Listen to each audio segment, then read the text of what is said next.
$100,000 on Facebook ads. So the member from Vancouver East is talking about, needing a level playing field between major web giants and local newspapers, but that member herself spent $17,000. So Madam Speaker, or Mr. Speaker, as parliamentarians, we need to look ourselves in the eye and decide what we want to do to promote whether government advertising should be focused on traditional local media rather than major web giants. Give me the list. There we go.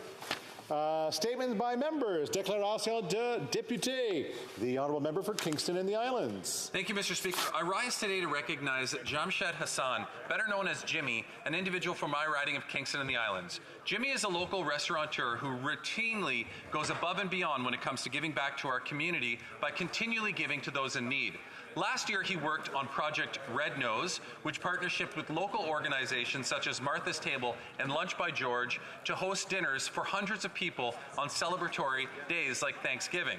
He also launched a new program, Santa Slice, which worked with St. Vincent de Paul and several women's shelters and youth shelters to provide pizza supplied by his Pizza franchise to over 700 people experiencing homelessness around Christmas time. In the middle of the winter, Jimmy ran a blanket drive to distribute blankets to people across the city struggling to stay warm. Jimmy, thank you for always looking out for the most vulnerable in our community and continually working for ways to improve the social fabric of Kingston and the Islands. Bravo, Jimmy. The honourable member for Elgin, Middlesex, London. Thank you, Mr. Speaker. 1 in 10 women in the world are diagnosed with endometriosis. In Canada, approximately 7% of women are affected by this disease. Endometriosis, a chronic inflammatory disease, tends to go unnoticed in most women. In Canada, individuals with endometriosis often experience a diagnosis delay of more than 5 years. This is 5 years of physical, emotional, and mental pain that negatively affects the day-to-day lives of many women living in Canada. This is unacceptable, Mr. Speaker. Women have suffered long enough. We must commit to providing the necessary resources and funds that will support research and advancement in the field. The Government of Canada recently announced more than $3.5 million in funding for reproductive health information. Mr. Speaker, endometriosis continues to be widely underfunded. We need the resources to support research and ensure women do not have to wait 5 years for a diagnosis. The government must see this as a priority and commit the necessary funds. Supporting endometriosis research is important for our sisters, our daughters, our mothers, and our friends. Thank you, Mr. Speaker. The honourable member for Ottawa West, Nepean. Mr. Speaker, Sunday, May 1st marked First Responders Day, a day where we reflect on the selfless contributions of countless women and men in the fulfillment of their duties. Today, I would like to draw the attention of the House to the often unsung heroes of Ottawa, the members of the Ottawa Fire Service, whose unrelenting work keeps us safe every day. In particular, I congratulate my constituent, John Sobey, a decorated fire captain who just retired after 42 years of service, 32 with the Ottawa and Gloucester Fire Service and 10 years in the Canadian Armed Forces. John also served as a union leader and advocated for the recognition of fallen firefighters. John Sobey truly epitomizes what we mean when we call first responders heroes. With that, I ask the members of this House to join me in commending all first responders across the nation. Thank you, Mr. Speaker. We, of course, welcome all our guests in the gallery today. The honourable member for Windsor West. Thank you, Mr. Speaker. Today I have the privilege to celebrate 20 years of service to my community as their MP. Through the years, I committed to working directly with my constituents and bringing their collective voices and concerns to Ottawa. Today, I'm doing this commitment again today. We have worked together for a decade now to save the Ojibwe Shores lands and establish an urban park for Canadians to enjoy and species be protected. This is a project that has endangered species, wildlife habitats, and as well will fight climate change that is right in the doorstep in the front of Windsor, Ontario. Yesterday, we learned that the government is finally taking action on the request from 5 years ago to transfer Ojibwe lands to Parks Canada. It's finally happening. So today we celebrate 20 years of advocacy together. On behalf of the residents of Windsor West, I respectfully call on parliamentarians to support my bill C-248 and start making this park a reality. consider it an anniversary gift. And Mr. Speaker, if I conclude by saying thank you to my partner, Terry Chow, my son, Wade, and my daughter, Alex, who graduated yesterday. Thank you for 20 years of blessed support. Happy anniversary. The Honourable Member, l'honorable député de Gatineau. The Honourable Member for Gatineau. Thank you very much, Mr. Speaker. I'm pleased to rise today to recognise the appointment of Mr. Gaston Cloutier, General Manager of the Gatineau-Ottawa Executive Airport, to the prestigious Member Emeritus Award from the Association Québécoise du Transport Aérien. With his rich experience in the aviation industry, Mr. Cloutier has positioned our airport to become an attractive site that serves as an economic lever for Gatineau. Our government has committed to making important investments in this airport, Mr. Speaker. It is with a sense of accomplishment that Mr. Cloutier will be retiring on the 1st of October after 10 years at the helm of the Gatineau-Ottawa Executive Airport and a distinguished career in the Canadian Armed Forces. Mr. Cloutier, thank you for your valuable contribution to the development of our beautiful region, and I wish you all the best. And the House wishes you all the best in your second retirement. Thank you, Mr. Speaker. The Honourable Member for Cumberland-Colchester. Mr. Speaker, yesterday I had the heart-wrenching opportunity to hear the story of Stephen McDougall. Stephen was a 45-year-old man who was a proud father, a significant contributor to his community, and a tremendous athlete. He was also a twin brother, a son, an uncle, and a husband. Sadly, almost a year ago, Stephen McDougall died after receiving a vaccine for COVID-19. As a parliamentarian, a physician who worked on a COVID-19 unit, and a Canadian, we have a responsibility to understand the adverse events related to this new group of vaccinations. We need to understand the data as it pertains to Canada, the world, and short and long-term safety. Since over 11.5 billion doses have been given worldwide and the data has been collected, now is the time for all of us in this House to act. The data needs to be properly analyzed so we can present this scientific information to Canadians to enable them to make informed choices and to give informed consent going forward. Thank you, Mr. Speaker. The Honourable Member for Halifax West. Monsieur le Président, merci. Mr. Speaker, thank you. Inaugural Standing Committee on Science and Research that just concluded its first ever study on science in Canada. I have the privilege of hearing from many of our brilliant minds. On Tuesday, I hosted two such researchers, Dr. Lachlan McKinnon and Dr. Stephanie Colombo, as part of Science Meets Parliament, a nonpartisan initiative to strengthen the connections between Canada's scientific and political communities. These two represent the diversity and depth of talent that we have here. I hate to cut off the member, but we're having translation problems, I believe. Problème de traduction. Okay, I'm going to keep speaking in English, and I hope that the translation pops up. Testing, hello, tout est bien. Okay, I hate to have done that, so I'm going to allow the member to back up and start again. The Honourable Member for Halifax West. Merci, Monsieur le Président. Thank you, Mr. Speaker. Of our inaugural Standing Committee on Science and Research that just concluded its first ever study on science in Canada, I have the privilege of hearing from many of our brilliant minds. On Tuesday, I hosted two such researchers, Dr. Lachlan McKinnon and Dr. Stephanie Colombo, as part of Science Meets Parliament, a nonpartisan initiative to strengthen the connections between Canada's scientific and political communities. Ces deux représentent la... These two represent the diversity and depth of talent we have here. Both are Tier 2 Canada research chairs. Stephanie in aquaculture nutrition at Dalhousie and Lachlan in post-industrial communities at Cape Breton University. Je veux remercier le... I would like to thank the Canadian Science Policy Centre and the Chief Science Advisor for bringing scientists and parliamentarians together and fostering mutual understanding between them. Merci. The Honourable Member for Willowdale. Mr. Speaker, 2 months after Putin's full-scale invasion of Ukraine, estimates suggest over 2,100 Russian missiles have rained down on Ukraine, displacing 12 million, damaging over 200 healthcare facilities, and destroying 200 heritage sites throughout the country. While visiting Irpin, Bucha, and Borodyanka, Last week, I witnessed firsthand the mass atrocities and unspeakable crimes Russia has visited upon Ukraine. Despite such unconscionable brutality, every Ukrainian I encountered represented an awe-inspiring profile in courage and fortitude. That's why our Prime Minister, Deputy Prime Minister, and Foreign Affairs Minister's surprise visit to Kyiv was crucial, a testament to our country's unwavering commitment to support Ukraine and hold Putin to account. Proud Ukrainians will never relent, and neither should we in our assistance. Thank you, Mr. Speaker. The honourable member for Calgary-Midnapore.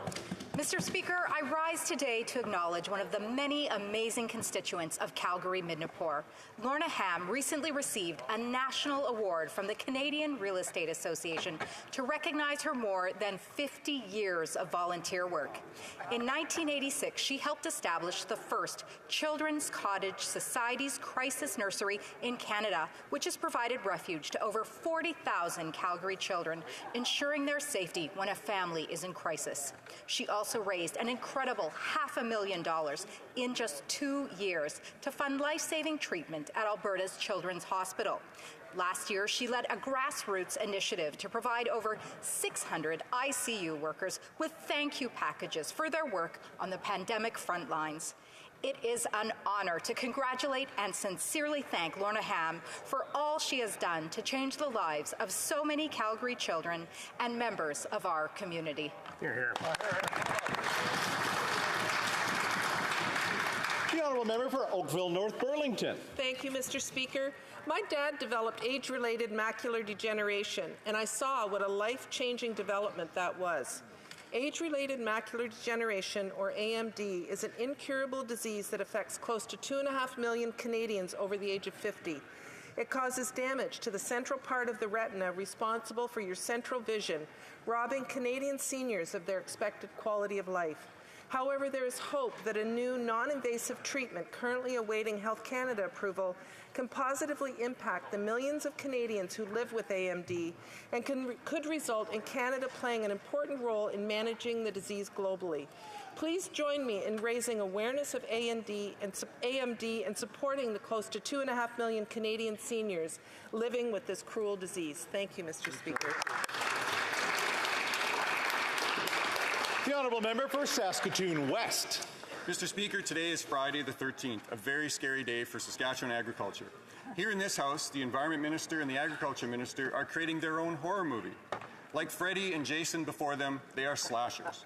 This time they want to slash two key industries in Saskatchewan, farming and fertilizer production.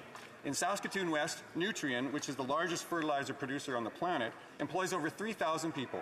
If the government slashers have their way, Nutrien will be forced to sell their potash to someone else, and our farmers will pay the price. We've seen this Liberal NDP pattern before, attacking Canadian industries in the name of climate change and allowing other countries to take jobs and economic growth away from Canadians. In this case, we're seeing the NDP Liberals diminish the capacity of wheat fields in Saskatchewan while getting the Americans to pick up the slack. But have no fear, Mr. Speaker. Every nightmare ends eventually. And once Canadians give this government the boot, Conservatives will be ready to get to work and promote our resources around the globe.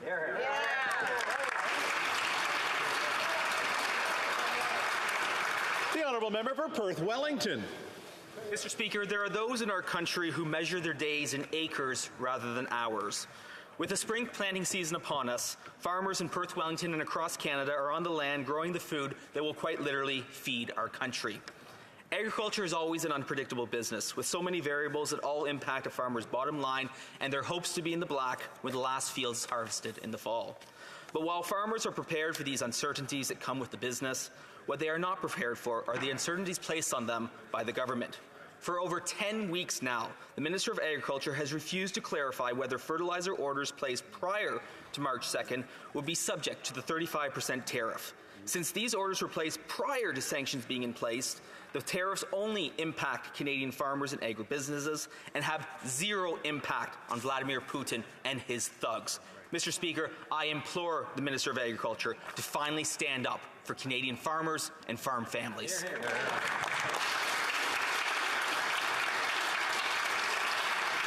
The honourable member for Scarborough Centre. Thank you, Mr. Speaker. Mr. Speaker, it's Nursing Week in Canada, and I would like to recognize one of the many outstanding nurses in my riding. Sandra Ricketts-Fusca has been a nurse with Scarborough Health Network for 33 years, including 26 years as a perioperative nurse. As a young girl, she was inspired by an aunt and cousin who were nurses in England. She decided to make it her career when she began caring for her ill grandmother. While she has had many different roles at Scarborough Health Network, Sandra says she always felt destined to work in the operating room. Throughout the COVID-19 pandemic, Sandra said she enjoyed the camaraderie, professionalism, and quality of care provided by the staff. During the pandemic, she said she has seen what true teamwork is. Thank you, Sandra, for being part of the Scarborough Health Network team and for your dedication to your patients and our community. Happy Nursing Week. The Honourable Member for Nanaimo Ladysmith. Mr. Speaker, many constituents in Nanaimo Ladysmith are gravely concerned about increasing freighters polluting ecologically sensitive waters off the coast of BC's southern Gulf Islands. Our coasts are being used as overflow industrial parking lots for the Port of Vancouver, and marine life is suffering. Orcas, salmon, and sea lions do not mix with freighters. These eyesores impact local businesses, tourism, the fishing industry, and much more. To make matters worse, these anchorages were established without free, prior, or informed consent of the Coast Salish First Nations. Constituents and grassroots organizations, such as Gabrielans Against Freighter Anchorages, have brought concerns to this Liberal government, but the response has been dismal. The NDP has been pushing for real solutions for over a decade. Enough is enough. Liberals must put words into action and prohibit freighters from anchoring in these waters. Hear, hear. The Honourable Member for Berthier-Mesquite-Angers. Mr. Speaker, for some time now we have been witnessing far too frequently disgraceful incidents of intimidation of both elected representatives and journalists, allusions, disagreements, rising tones, and sometimes inappropriate innuendo are part of the political game, and there can be misbehaviour, which is normal. As many issues arouse many passions, but threats and intimidation have no place in democratic debate. Journalists being humiliated and defamed on social networks is unacceptable. We cannot accept elected representatives being pushed around, thrown rocks, or threatened. We can't accept that. Of course, we are going to make people angry. Of course, people are going to disagree. In this House, we disagree every single hour of every single day, but verbal and physical violence, intimidation of journalists who report facts, or analysts who give their opinion, or elected officials who take positions contrary to ours, that does not serve democracy. It has to stop.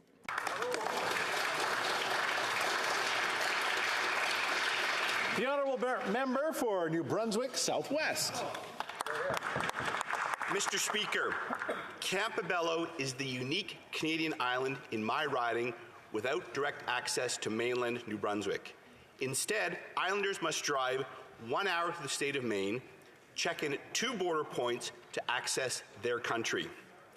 A ferry is needed to end Campobello's second-class status, so its residents have a domestic route to other parts of Canada, just like every other Canadian citizen. I researched the public accounts and discovered the federal government provides $30 million annually to fund ferry service to remote communities within British Columbia. For the past 2 years, Ottawa rightly labeled Campobello a remote community. It is past time the federal government's ferry support program is extended to New Brunswick, so travel mobility rights on Campobello are recognized and supported by the Government of Canada. It's a matter of fairness, Mr. Speaker. Thank you.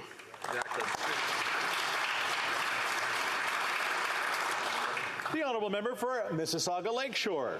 Mr. Speaker, I rise to thank Patricia and Wayne Anderson and the team behind the Mississauga Waterfront Festival for their extraordinary contributions to the beautiful community of Port Credit in our riding of Mississauga Lakeshore. For over 25 years, the Mississauga Waterfront Festival has been one of the city's largest and most popular outdoor festivals. Attracting thousands of people each year, it gave our community a reason to look forward to the beginning of summer, and it became a destination for families, neighbors, and visitors alike, offering something memorable to everyone. Through the Sponsor a Child program, the organizers helped to support families in the community by making the festival accessible. And over the years, this amazing team had an impact well beyond the event itself. This year, as we bid goodbye to the Mississauga Waterfront Festival, we celebrate the wonderful memories they created for us. My heartfelt appreciation to Pat, Wayne, and everyone who helped make the Mississauga Waterfront Festival the best summer event in Port Credit. Thank you, Mr. Speaker.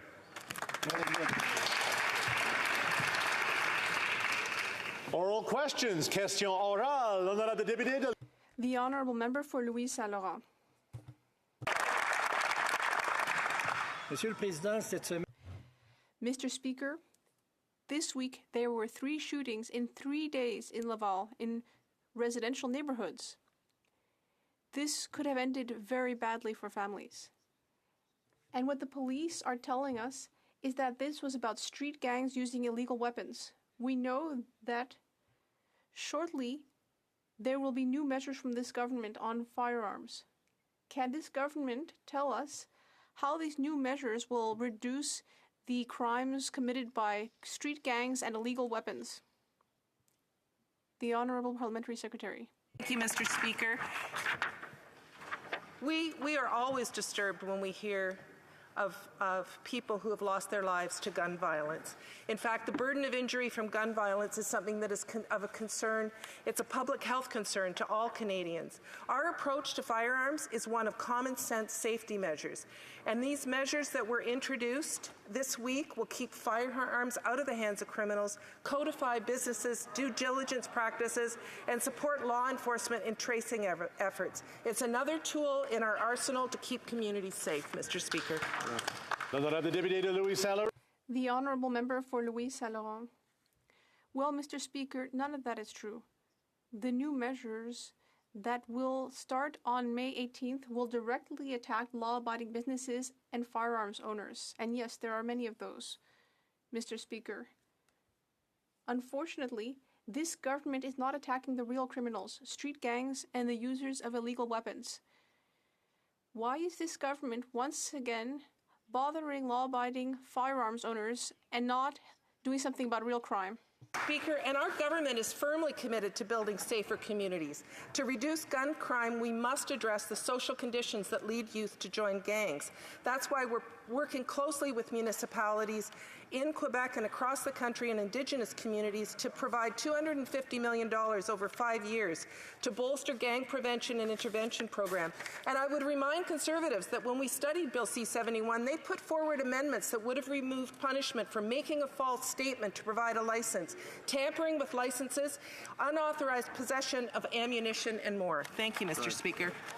The Honourable Opposition House Leader for the Official Opposition. Yesterday, a 17-year-old was shot in the Liberal-held riding of Don Valley East in the parking lot of Victoria Park Collegiate. Instead of dealing with the real problem infesting the streets of Liberal-held ridings, gang and criminal illegal handgun use, these Liberals would rather engage in cheap political stunts by attacking duck and deer hunters to make it look like they're doing something when in fact they're solving nothing. Why won't Liberal MPs act as emboldened as the gangs and the criminals in their ridings and go after those who are shooting up their streets with illegal handguns? The Honourable Parliamentary Secretary to the Minister of Public Safety. Thank you, Mr. Speaker.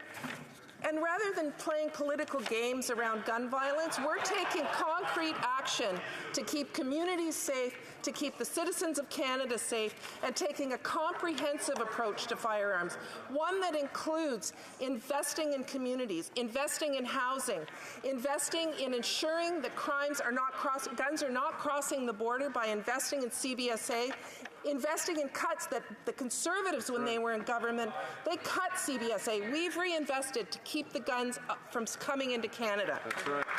The Honourable House Leader for the Official Opposition. This week, a shooting happened in the Liberal-held riding of St. Catharines during a jewelry store robbery. The pattern of gun crime in Liberal ridings has nothing to do with farmers, hunters, sports shooters, or collectors, or scary military assault weapons. It's gangs, criminals, and illegal handguns. Even with clear evidence of illegal handgun gun shootings in their ridings, Liberals, including the MP from St. Catharines, spread disinformation on what the real cause of gun crime is in this country. Why are Liberals spreading disinformation when it comes to the real cause of gun crime in Canada? And worse yet, why are they doing nothing to solve the problem? The Honourable Parliamentary Secretary. Thank you, Mr. Speaker. And this is the fourth time I've stood up here and been accused of doing nothing. And I take great offense to the fact that this government is taking concrete steps that will actually make a difference to keep Canadians safe, rather than playing politics on the issue of guns and just parroting the lines that they get from the gun lobby.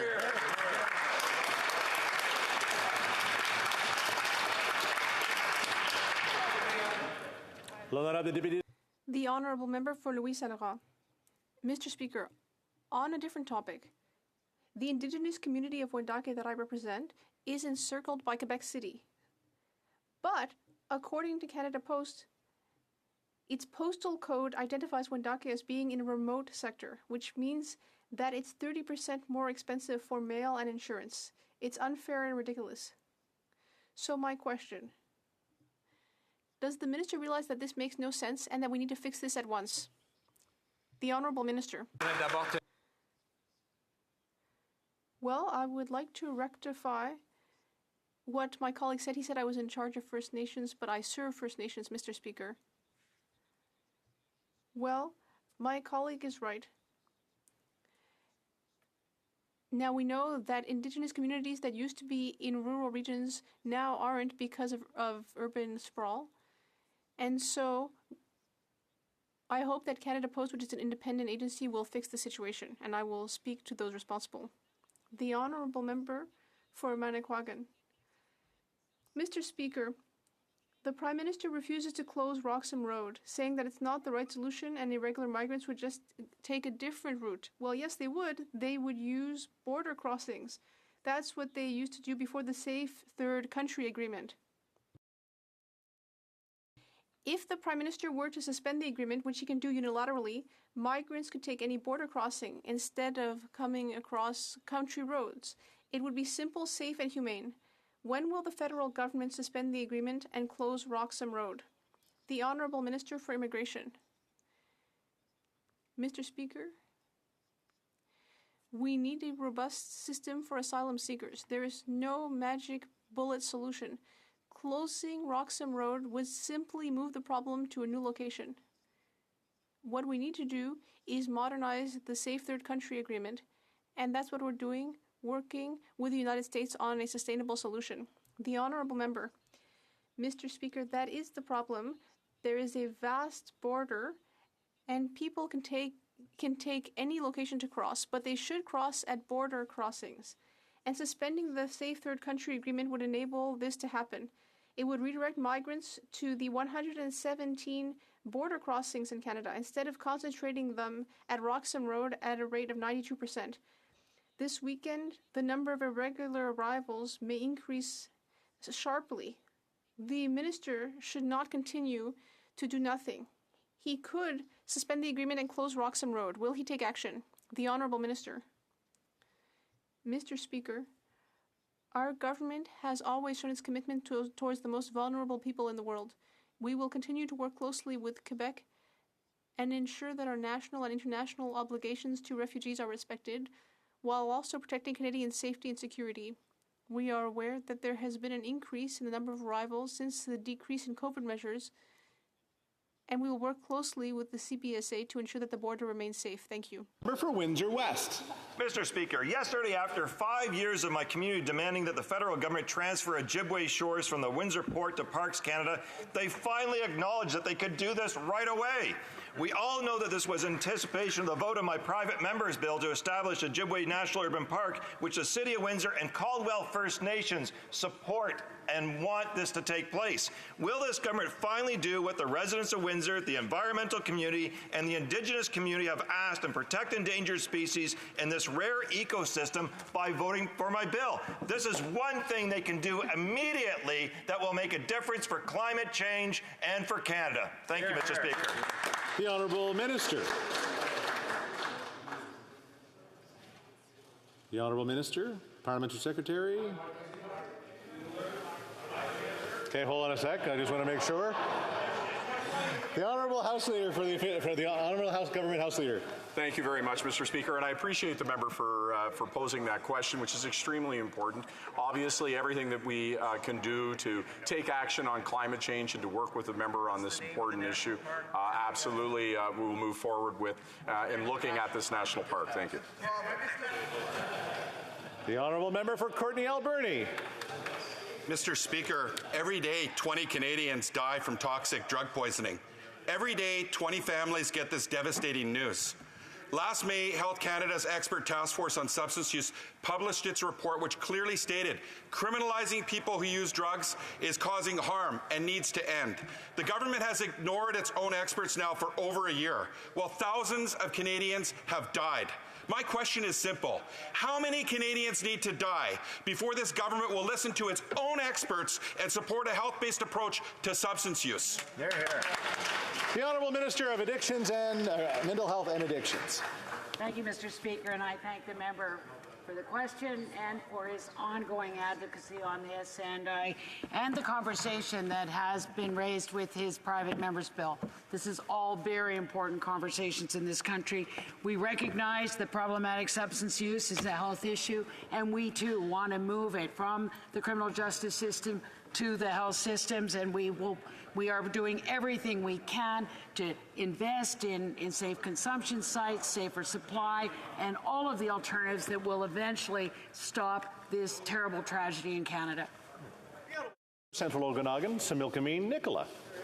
The Liberals make big promises on housing affordability, but the changes in their budget law on GST and assignment of sale make a terrible situation even worse. Now, the GST is already charged by the builder of a duplex or fourplex, but under these changes, if the purchaser of the units then sells one to a family, that family must pay the GST to the government again. Can this tax and spend Prime Minister please explain to this House how taxing families more and raising the cost of housing helps anyone but him? L'Honorable Secrétaire parlementaire au ministre du Logement. Merci. Thank you, Mr. President. And I thank the member for his question because it gives me an opportunity again to talk about our housing measures. Housing measures that this party has voted against, several times. So in the budget 2022, we're making a lot of measures to help access a new house, build more affordable housing. So I hope this time around, members will support the measures that we're presenting in this government. The Honourable Member for Central Okanagan, Similkameen Nicola. Raising the cost of housing, this member has nothing to say about that. I guess the truth hurts, Mr. Speaker. Let me say what's truly cruel, though, is when Liberals propose, here's a shiny new first-time home buyer savings account, and young families with dreams of home ownership actually believe them. But what they don't say is that it will take 5 years to max out at $40,000 if they have the money to save. Even then, they must qualify under the Liberal stress test. What will the Minister of Housing do when those few but earnest millennials open up the account, save $40,000, and then are bounced by the stress test? Will he at least send them a "we're sorry" card? L'Honorable Secrétaire parlementaire. Merci, Monsieur le Président. Je remercie mon collègue. Thank you, Mr. Speaker. I'd like to thank my colleague for his question. Well, I have those deductions for my own children. The Conservatives are always talking about buying a first property, and that is important, but they never talk about social housing. They never talk about affordability. People need to be able to buy a house, yes, but we also need to focus on renters' rights and on people's right to have a roof over their heads. It's about housing, not just access to property. Hill. We absolutely are talking about affordability, and I'll tell the member that the average price home in the GTA reached $1.25 million last month. That means an average home buyer needs to have an income of $223,000 just to afford one of those houses. Families don't make that kind of money. Is the minister proud of creating a class of permanent renters because this government's lack of action on the housing affordability that she's talking about? Honorable Secrétaire parlementaire. Merci, Monsieur le Président. Je remercie. Thank you, Mr. Speaker. I'd like to thank my colleague for her question. Yes, we don't only have to work on access to property, but also on renters' rights. We see that there are renovictions. We see units that are not currently accessible. We need to ensure that people can both buy and rent affordably throughout the country, and that's what we put in the budget.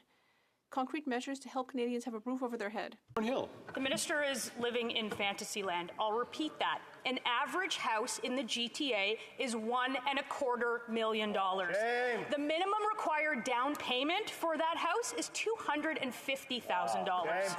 You know what the average income for an average family is in the GTA? Well, it was almost $94,000 the last time we checked. So when will the minister join us in the real world instead of fantasy land and admit that under this government's leadership, we are in a housing crisis? The Honourable Parliamentary Secretary. Thank you, Mr. Speaker.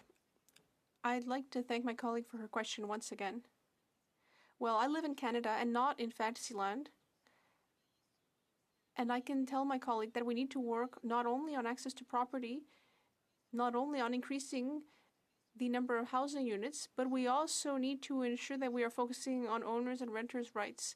And the National Housing Strategy is working on several levels. I hope the Conservative Party for once will vote with us on this. Kelowna Lake Country. Mr. Speaker, the Minister for Housing continues to insist that his programs are keeping up with rising home prices. But in Kelowna Lake Country, in just the first 2 months of this year, the average price of a single-family home increased by $92,500. Wow. That's more than $10,000 a week. Wow. I was speaking to a 15-year-old from my riding who said the dream of home ownership is only a dream. Will the minister finally admit that his failing housing policies are absolutely not working? Good question. That's a good question. The Secretary Parlementaire. Merci, Monsieur le Président. Je remercie ma collègue. Thank you, Mr. Speaker. I'd like to thank my colleague for the question. And that gives me another opportunity to speak about some measures in Budget 2022. For example, an annual tax on property that belongs to non-residents and non-Canadians. There is also a 2-year ban on property purchases by foreign investors. Mr. Speaker, we need to do something about this issue. We need to ensure that Canadians can buy houses if they wish, and also to ensure that they have a roof over their heads. Lee Aldergrove. Mr. Speaker, the cities in Metro Vancouver need 25,000 new houses every year just to keep up with population growth projections, but we're building only 20,000 new homes. Now, this supply and demand imbalance is hurting a lot of Canadian families who just want a safe home and some financial security. Clearly, this government's housing policies of the last 6 years have not been working. Why should Canadians have any confidence in their newest set of promises? Good question. Honourable Parliamentary Secretary. Monsieur le Président, Mr. Speaker, we are aware that the current crisis that we're experiencing throughout the country, in every riding throughout the country, there's no silver bullet, but there are concrete measures that we've taken in this budget.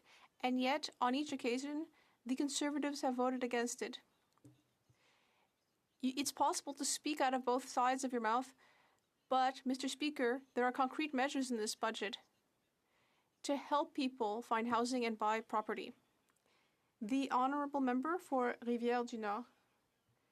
Mr. Speaker, there was a shooting and one person died in Laval on Saturday, and on Tuesday in Laval, a man was shot in front of children. In Montreal, on Wednesday, a man with ties to the Hells Angels was shot. There is a gang war in Quebec. Everything we see on the news seems to be shootings. Where are the images of arms, of weapon seizures, arrests, gang members at the courthouse? Where is the federal government at a time when there have never been so many illegal weapons in the streets of Montreal? L'honorable Secrétaire Parlementaire. The Honourable Parliamentary Secretary to the Minister of Public Safety. And I thank the Honourable Member for his question, and it obviously is an issue, and that's why we've been taking action on this. And I've had the pleasure of working with his colleague on the Public Safety Committee to table a report on guns and gangs, which included a comprehensive approach, which is what our government is taking. We're investing in communities to reduce gun crime. We're working closely with municipalities like Laval to provide funding over 5 years to bolster gang prevention and intervention programming. And we're investing in CBSA to stop firearms from crossing at the border. Thank you, Mr. Speaker. The Honourable Member for Rivière-du-Nord. Well, all right, let's talk about the federal government's efforts at the border.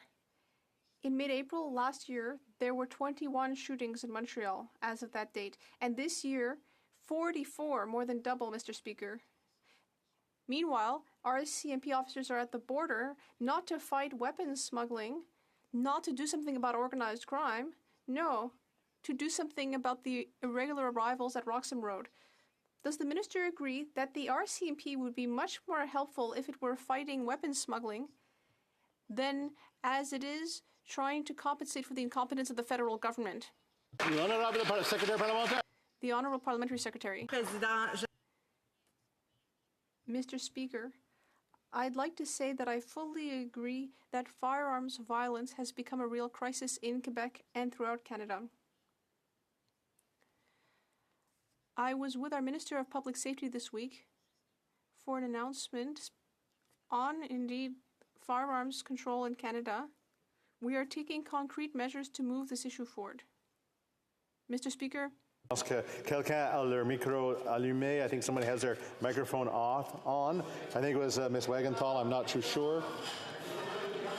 Just make sure everybody's microphones are turned off. If we've learned anything over the last number of months, we should learn to keep our microphones off and our cameras if we're not doing that. L'honorable député.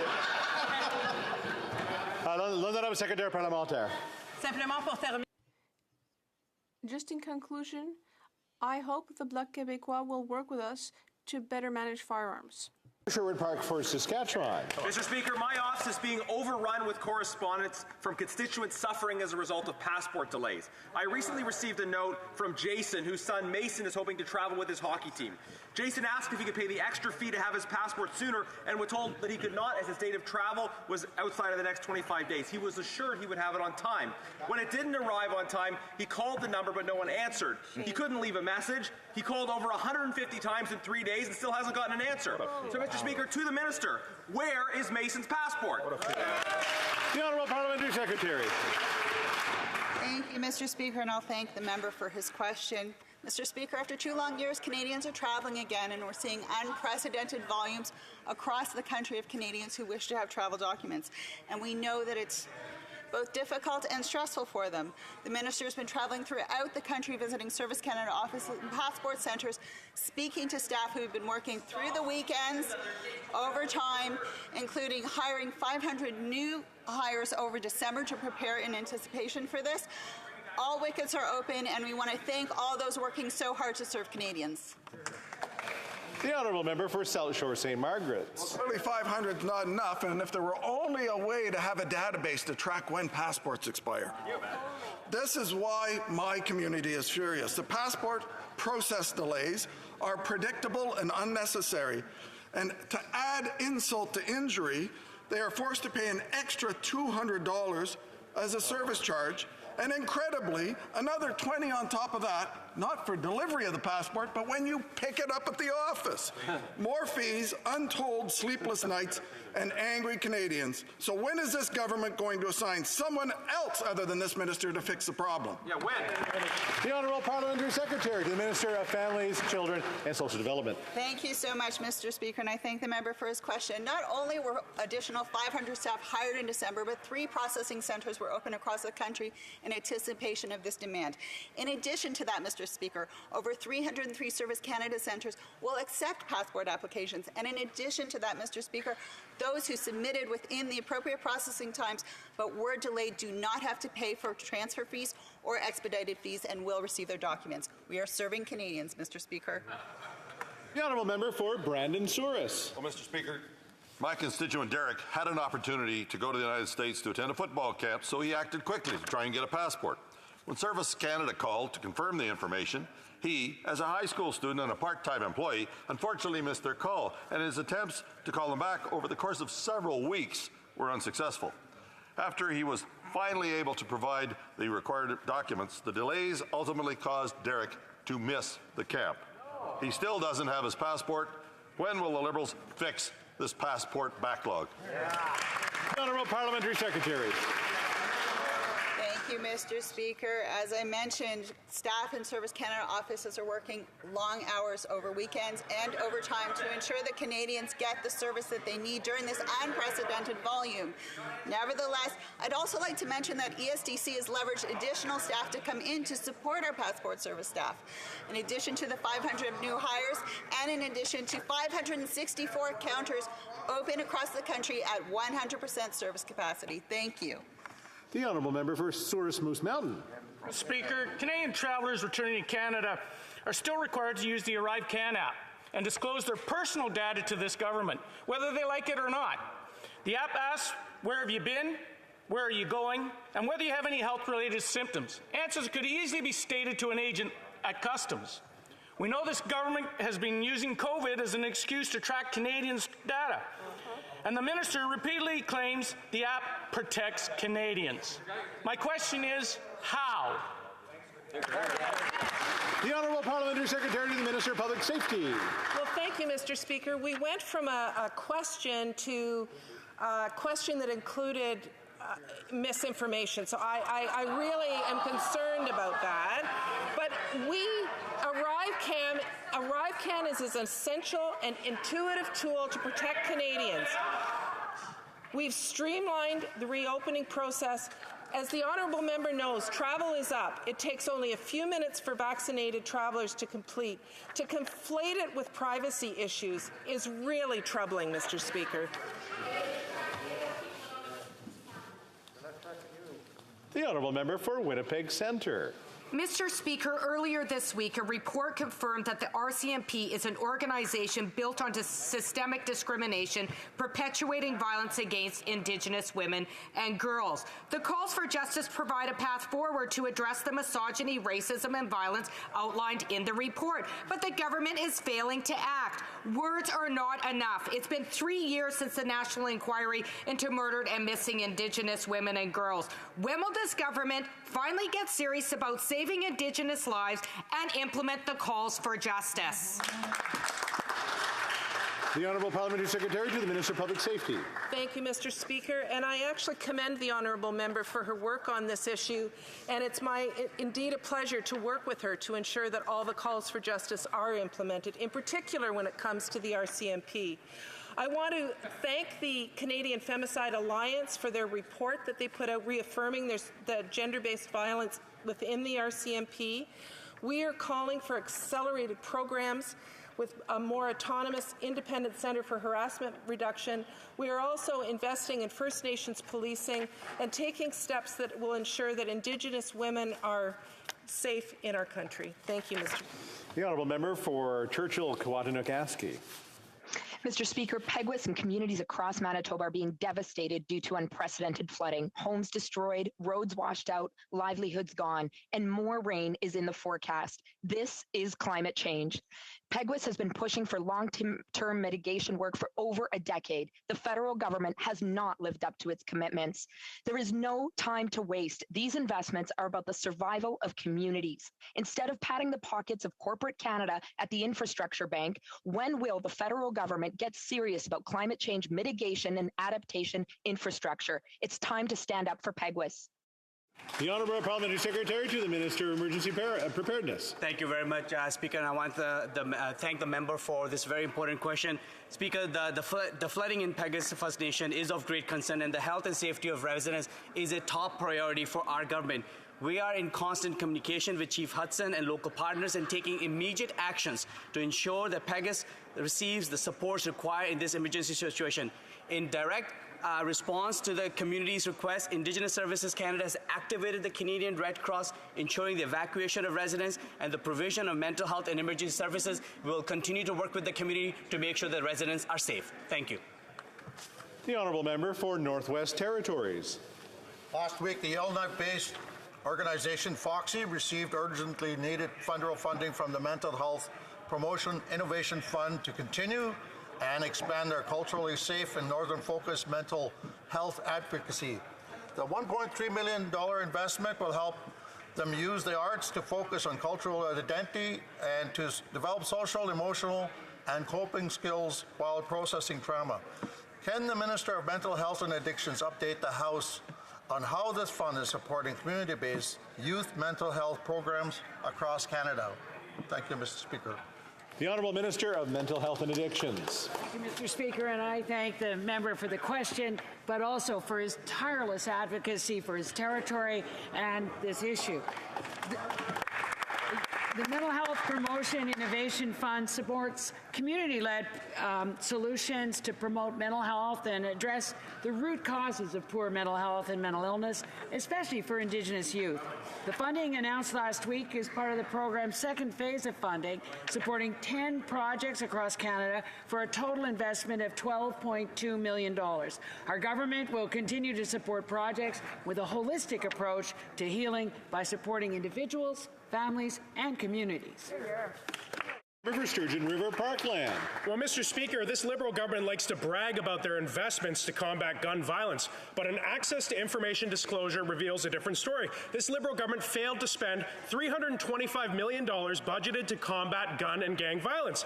In fact, only $140 million of the promised funding since 2017 has been spent. Meanwhile, gun violence explodes across the country, and now the government's planning to spend another $1 billion to buy back guns from law-abiding gun owners. Why is this government wasting money going after law-abiding gun owners and cutting funds used to fight gangs and violent criminals?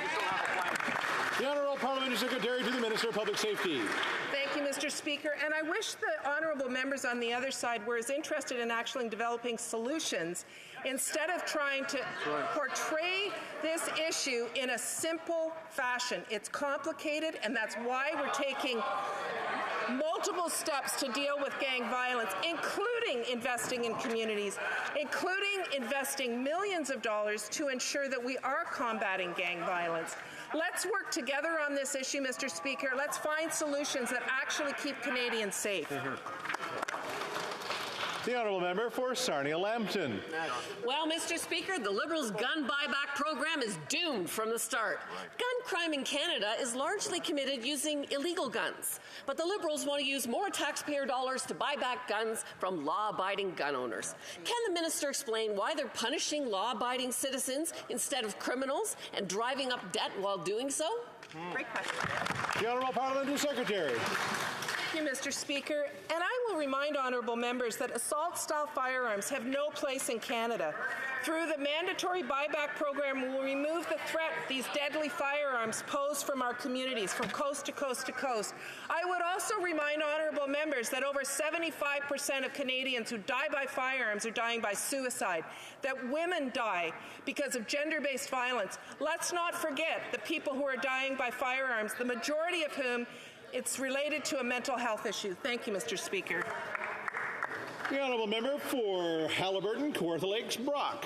Speaker, accountability means taking responsibility when you fail, but this government would rather blame Canadians. The Minister of Transport blames Canadian families wanting to vacation for passport delays and long lines at airports. The Minister of Public Safety blames Canadians for his failure to tackle gang violence and on law-abiding Canadians. So what is next? Blaming inflation on taxpayers who are paying more for everything? It's unbelievable, Speaker. When will this government stop its persecution of law-abiding Canadians and go after the real menace, dangerous criminals, and the illegal cross-border firearms trade? The Honourable Parliamentary Secretary.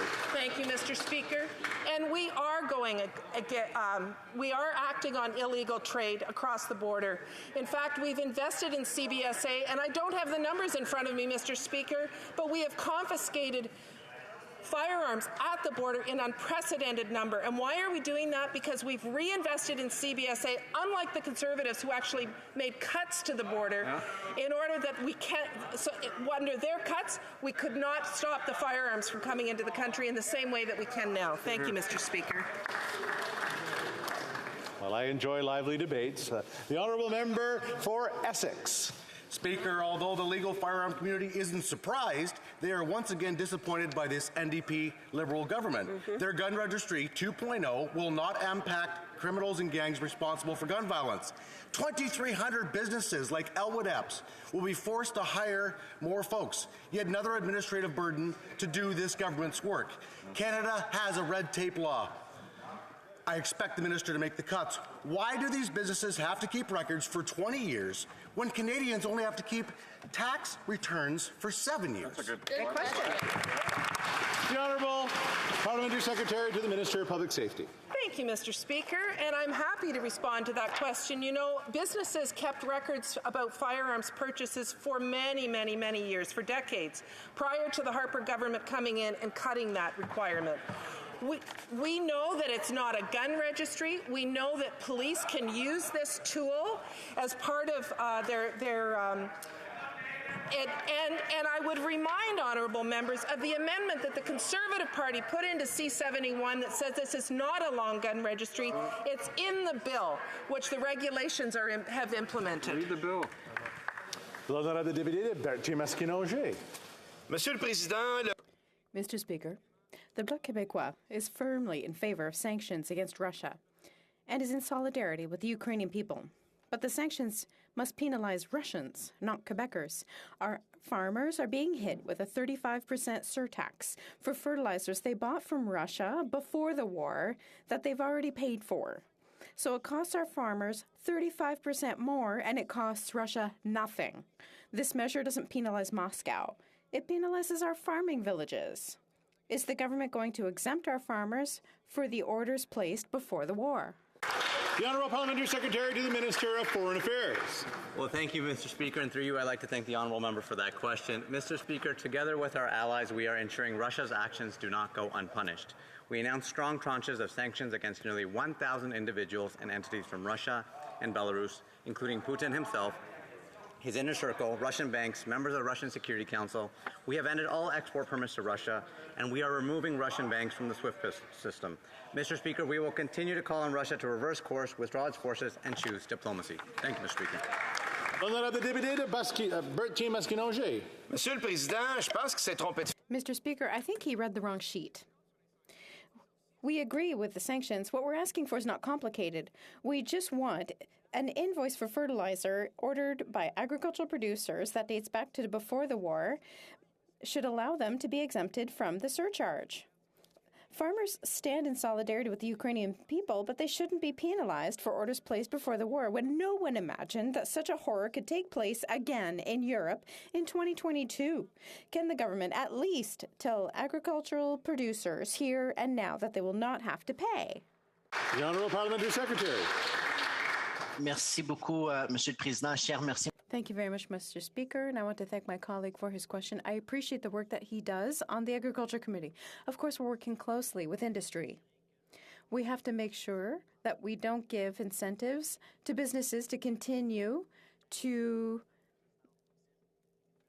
deal with businesses that are under Russian control. We want to make sure that farmers get fertilizers at a fair price. We'll continue to work with them to ensure that they get a fair price. For Cumberland Colchester. Mr. Speaker, recently I spent time in Spring Hill. All the businesses had concerns about the state of our economy. They need workers both unskilled and skilled. They need regulatory changes for their products. They need relief from extreme inflation. They need answers, not talking points about the United States or the rest of the world. And they need this government's hand out of their back pocket. Mr. Speaker, how will this government create good policy, not more handouts, and let small businesses flourish? Honourable Parliamentary Secretary. Mr. Speaker, we have been there for our small businesses throughout the pandemic, and we continue to be there today. If the member opposite would like examples, let him read the budget. Inside the budget, he'll find that what we are doing is increasing access to one of the lowest small business tax rates in the G7. We have a 9% small business tax rate in this country, and now even more businesses will be able to enjoy and have access to it. And I think that all small businesses appreciate the health of our economy right now. Our economy is doing extraordinarily well at the moment. We have the highest growth in the G7, and our entrepreneurs are thankful for that, Mr. Speaker. The honourable member for Edmonton West. Government documents have revealed the Liberals have paid out tens and tens of millions in bonuses to public service executives last year. 89% of executives got bonuses despite the departmental result report showing overall departments missed over half of their targets. No clean drinking water on reserves, bonus. No fix to the Phoenix pay system, bonus. Vital PPE thrown in the trash, bonus. Why is this government so hell-bent on paying taxpayers' money to reward failure? Good question. The Honourable Parliamentary Secretary to the Prime Minister. Mr.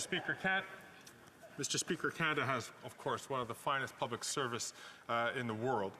We have professionals who have been able to help support Canadians throughout the troubling times that we've had during the pandemic. We're very proud of our public service.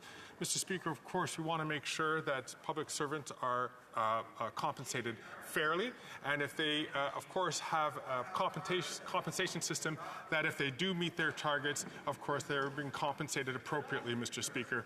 We are very lucky to have such a professional public service. The honourable member for Edmonton West. Well, guess what? The same government documents show that regular public service, the non-executives, despite the ones that are doing all the work, only 5% of them got bonuses. Wow. The Liberals paid out millions in bonuses to the government executives who failed to meet over half their goals. Wow. Now, the only other place you could find people getting rewarded so well for such failure is in the Liberal cabinet. So why is the government rewarding so much failure with so much taxpayers' dollars? The Honourable Parliamentary Secretary to the President of the Treasury Board. Mr. Speaker, I'm just trying to understand my honourable colleague who knows many issues regarding Canada's public service. Is he suggesting that we should compensate folks who do not meet their targets? I'm certain that is not what he's suggesting. Mr. Speaker, what we are really talking about is about our fabulous, as I said, public service that has worked very hard, has helped Canadians through very, very tough times, and we are certainly making sure that they are continuing to do the proper work that they do to serve Canadians and serve all of us here. The honourable member for Fredericton. Monsieur le Président, du 9 au 15 mai, nous Mr. Speaker, May 9th to the 15th is National Nurses Week. It's important to recognize and show our gratitude to our self-sacrificing nurses who have spent the last 2 years on the front lines protecting us all. Canadians who work in healthcare have been selfless. They've put themselves and their families at risk, working very long hours, often under difficult conditions, to help people in Canada through the worst of the pandemic. Mr. Speaker, can the Minister of Health tell us more about the vital role that nurses play and how our government is supporting them? L'Honorable Ministre de la Santé. The Honourable Minister of Health. Merci à notre extraordinaire collègue. Thank you, Mr. Speaker, and thank you to our extraordinary colleague for her exceptional work, and thank you to every nurse. Let's celebrate their work this week. Every week is a week where they show extraordinary devotion. I also want to thank the head of the Nurses Union. I had a chance to discuss with the union just a few days ago. I also want to highlight that we want to thank and support the work of nurses. That's why we are creating a Chief Nursing Officer position for Canada. And we're going to increase the loan forgiveness by 50% for people working in underserved areas. Dans ma circonscription, le prix de l'essence a grimpé à plus de $2. In my riding, the price of gas has risen to over $2 a litre. Being in a rural riding, my constituents don't have the option of using transit for work or recreation. Unlike the Prime Minister and his ministers, regular Canadians don't have a driver, and they have to pull out their own wallets when they go to the pump. This government is out of touch with reality. When will the government make changes to make gas more affordable for Canadians? The Parliamentary Secretary to the Associate Minister of Finance. My colleague knows full well that we need to tackle climate change. That's why we put a price on pollution. What's interesting is that the majority of Canadians are receiving more in rebates than they're paying. I would say that the majority of tax on oil and gas belong to the province and not the federal government, and we need to respect their jurisdiction. Member for Chatham, Kent, Leamington. Thank you, Mr. Speaker. There was a failure of the Windsor-Detroit Bridge Authority's Hydro One conduit project.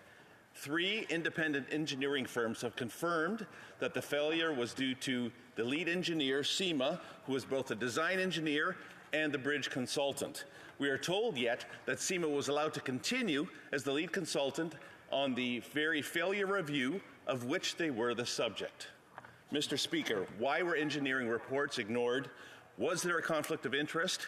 Why was no recourse sought for the taxpayer from SEMA? Good question. The Honourable Parliamentary Secretary. The Honourable Minister. Thank you, Mr. Speaker. I thank my honourable member across the way for this important question, and I will endeavour to have more information and will respond to him in a quick manner. Thank you. The Honourable Member for St. Albert, Edmonton. Canadian Institutes of Health Research require Taiwanese funding applicants to falsely specify their nationality as Taiwan Province of China. Taiwan is not a province of China. Taiwan is Taiwan. 6 months ago, I wrote to the Minister of Health, and 6 months later, this mislabeling continues. Why has the Minister failed to intervene to stop this blatant mislabeling of Taiwan? The Honourable Minister of Health. Thank you, Mr. Speaker. I'm very glad to receive this question from a member who is normally less interested in health, but obviously his interest in health will be followed upon, and I look forward to working with him on this particular matter. The Honourable Member for Kitchener-Conestoga. Russia's war of aggression against Ukraine is a stark reminder that there's no room for complacency and that we must work with our allies to advance the cause of global peace and security. This week, the Minister of Foreign Affairs is in Germany to participate in G7 and NATO meetings. Could the Parliamentary Secretary to the Minister of Foreign Affairs inform this House about our government's work to coordinate efforts across these critical forums? Thank you, Mr. Speaker. Honourable Parliamentary Secretary to the Minister of Foreign Affairs. Mr. Speaker, I want to thank my colleague of Kitchener-Conestoga for that question and for his excellent work. The Minister of Foreign Affairs attended the G7 to discuss the Russian invasion, ongoing peace and security issues in Africa, Asia, and the Middle East, and fight against climate change. In Berlin, the Minister is also meeting with our NATO allies to discuss how best to align our efforts to support Ukraine. Mr. Speaker, Canada will tirelessly continue to support efforts to bring peace and stability in Ukraine and around the world. Thank you. Honourable Member for Cowichan-Malahat-Langford. Mr. Speaker, the Canada Border Services Agency has reversed without notice a long-standing policy of servicing smaller ports across Canada. This is forcing visitors to travel longer distances and pay hundreds of dollars more in fuel to report at the limited remaining CBSA sites. This decision is having a significant negative impact on Canada's cruise businesses, who have been hit hard after 2 years of pandemic travel restrictions. Will the Minister reverse this decision before people pay the price? Hear, hear.